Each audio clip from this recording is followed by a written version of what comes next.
Hello, truth seekers. Lawrence here, and welcome to Easy Enlightenment. So, when you dive into the spiritual world enough, spiritual journey enough, you'll come across this idea, this reference called contemplate on the death. Now, this reference sounds negative, isn't it?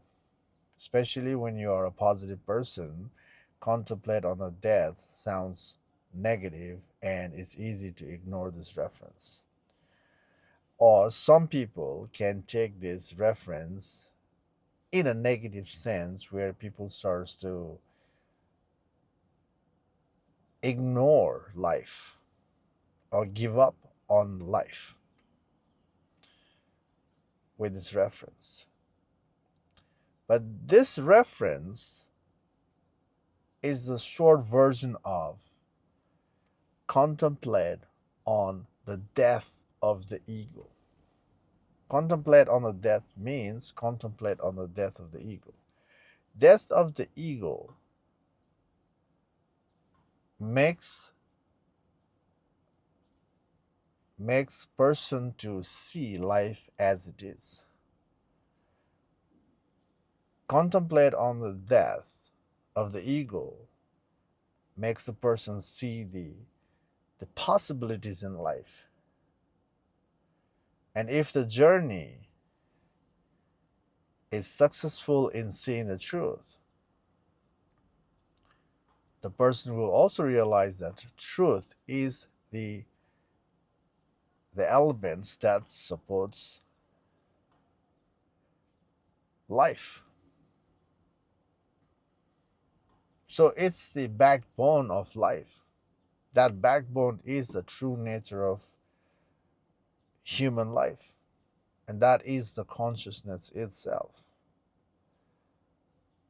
So, death of the ego, contemplating on the death of the ego is to shred all the false layer in oneself so we can see the truth of who we are. And that allows us to live life fearlessly, live life without the mental and emotional drama. Life is stressful when the truth is missing. And when the truth is missing, what we are is a mental identification and a mental and emotional drama. And a spiritual freedom or enlightenment journey is about dismantling what we are not, dismantling what we have become so far to see what truly is.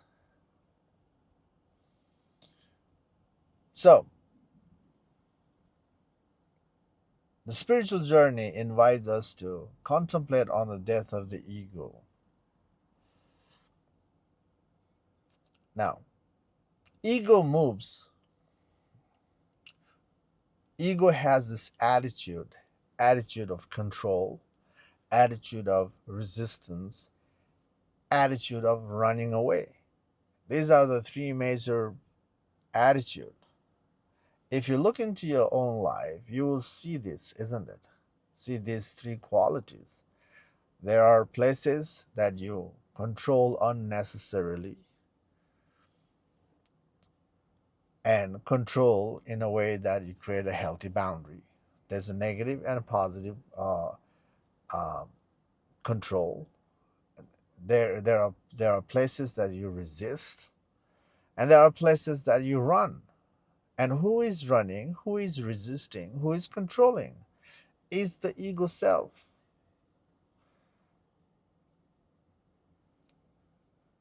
And this attitude is there again that when the truth is missing. But when the truth is seen, there's just allowing. You're just navigating the world of complexity with simplicity. Journey towards the truth makes that possible, navigating the world. The world is a complexity, isn't it? And advancing. And advancing makes the world even more complex when there is a lack of awareness. But journey towards the truth makes the person to see the world as it is. The person is able to see things as they are, inwardly and outwardly. So, the three attitudes we have every day in life, this three attitude is coming in and fading. Or there are things that is fluctuating us. We are going through the friction, we're going through the struggle, we're going through the fear. There's so many things happening in the day. And when we are experiencing things, again, we will end up with those three attitudes. And as a seeker of freedom, a seeker of truth, we should not ignore what's happening in life. Rather than ignoring, we need to contemplate on the experience why we are going what we are going through. So that way, if you investigate, then we are learning to die in the ego. Ignoring the situation is to numb ourselves. Ignoring the situation is to be forceful in life. Ignoring the situation is to prolong those three attitudes. And with those three attitudes, which is controlling, resisting, running away, is the never ending game. And because of that, life is a struggle right now. Life is pain, life is fearful, life is conflicting. Every turn, there is conflict. Something is waiting for us that we don't like to face. But life doesn't provide most of the time what we want, but life is always testing us what we need to experience. And ignoring the experience is, again, not the way to be free. Ignoring is the way to be bonded in the same cycle of never ending fear, never ending conflict, never ending suffering. So,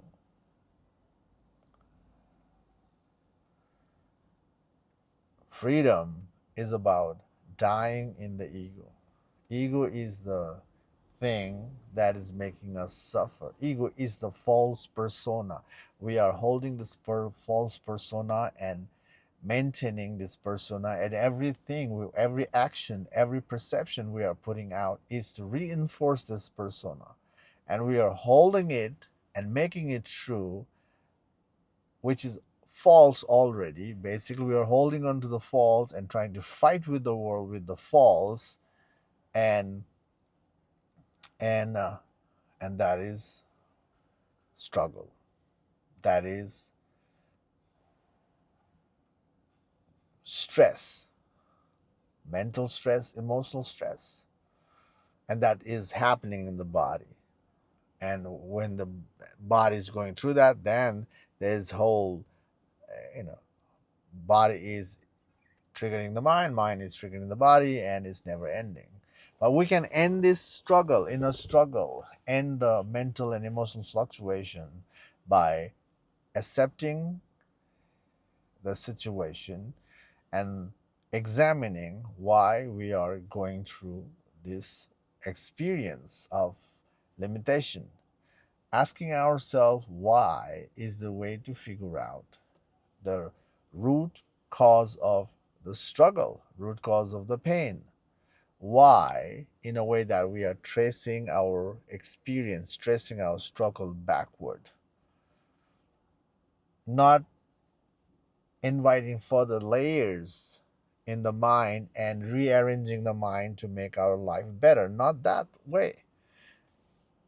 That could be an outward journey, rearranging stuff and making things. But inward journey is not about rearranging the mind. Mind itself is an illusion. Mind is a byproduct of our experience. So we are the mind right now, holding on to the byproduct of the experience. The spiritual journey is about dissolving the mind to see what is left when the mind is dismantled. So to dismantle the mind, you gotta ask yourself why you're going through the experience of struggle, fear, conflict. Then when you ask why, then you can trace it back to figure out the reason of your struggle. And whatever reason is that, you use that reason to trace backward and inward in your own mind by asking why is that important, why that reason is important. So this is the way to lead yourself to the root cause of the suffering. And once you see the root must be dismantled until nothing is left. So this is the process to be thorough of the mind, where you eventually understand how the mind comes into existence and how the mind becomes real, how you are the mind. And this is important to see this, recognize the nature of the mind. So backward movement on the mind, tracing the mind backward, is the way to understand the mind. And so basically you have to trace your mundane experience backward. You gotta practice tracing back. That itself, tracing the mind backward, is learning or contemplating on the death of the ego. So, and this journey won't take that long. If you practice to trace your experience back, you will always move towards the same place. And if you are able to move towards the same place, that is actually the process is making you thorough. It's preparing you for the true revelation, the unchanging revelation, which is the truth, where you'll end up seeing the absolute, the unchanging truth in you, which is the consciousness. Some of you already recognize that you are consciousness as an idea, but that idea is not freedom, isn't it? So a lot of you have refined yourself in the spiritual journey. You have done a lot of stuff in your go. You have gone through a lot of stuff, and now you have come to this um, recognition that you are that. You are the consciousness. But some of you are really having tough time to actualize the idea. Right now it's just the idea, but to actualize you are that, which is not an idea, which is not a belief, which is not a visual experience, and to make the journey, dismantling the mind is a necessary work. This is the work that is missing in the journey. Um, if you reflect, and you know it, and how much you have been dismantling the mind or tracing the mind backward, and even people who are tracing the mind back, and if the person is failing, which is if you're uh, failing to see the truth, probably you are kind of doing back and forth with the practice. There's no consistent work, um, or done enough work but you got bored and you give up the practice, and that could be the scenario. The enlightenment journey, the spiritual journey, death of the ego,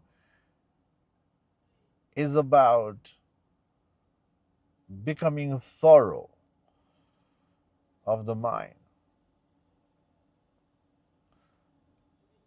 And also this journey actually making the ego get bored. Ego is always seeking the answer, but the true enlightenment journey is there's no answer. The answer is you. And when the answer is not able to figure it out, where you end up with no mind, but that no mind is still not able to see the truth, and this experience makes the people give up the spiritual practice. So giving up is not the way. uh, you stay consistent in the dismantling the mind work, and if you've done enough work, and the final piece of the puzzle to awakening to the truth is by asking yourself, who am I? This who am I inquiry to click, you have to be thorough. Without being thorough, there is no way you can see the plain sight truth. Thoroughness makes you see it. Biased attitude is not. Biased attitude itself is ignoring the layers to be dismantled, and that's the way to fail. So if you're thorough, you won't fail. If you stay in the journey, you won't fail.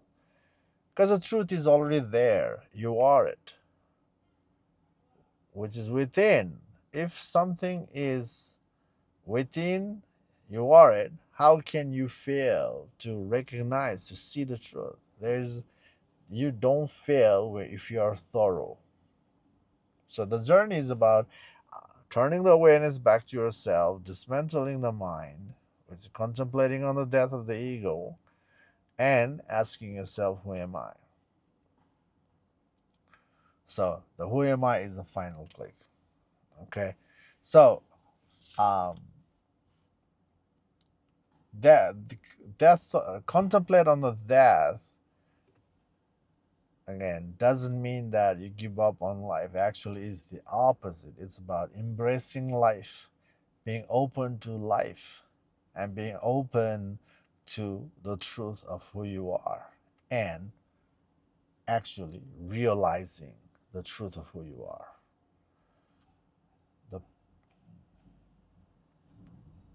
contemplate on the death of the ego is a reminder of true freedom.